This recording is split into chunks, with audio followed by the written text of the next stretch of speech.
ایک مالدار اور نیک آدمی نے مرنے سے چند دن پہلے اپنے بیٹے کو بلایا اور اسے پھٹے ہوئے 2 موزے دیتے ہوئے کہا کہ بیٹا میرے مرنے کے بعد دفنانے سے پہلے مجھے یہ موزے پہنا دینا۔ بیٹے نے اپنے مرحوم دادا کی یاد کی کوئی چیز سمجھتے ہوئے انہیں اپنے پاس رکھ لیا۔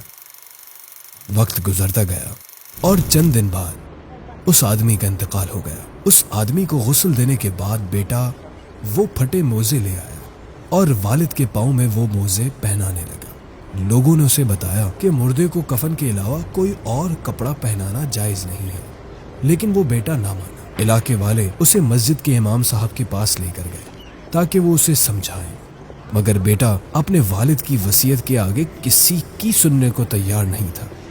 کافی دیر کے بعد ایک آدمی اس کے پاس آیا اور اس سے کہا کہ تمہارے والد نے مجھے یہ خط دیا تھا اور کہا تھا ان کے مرنے کے بعد جب سب ان کے لیے پریشان ہوں تو میں یہ خط تمہیں دے دوں۔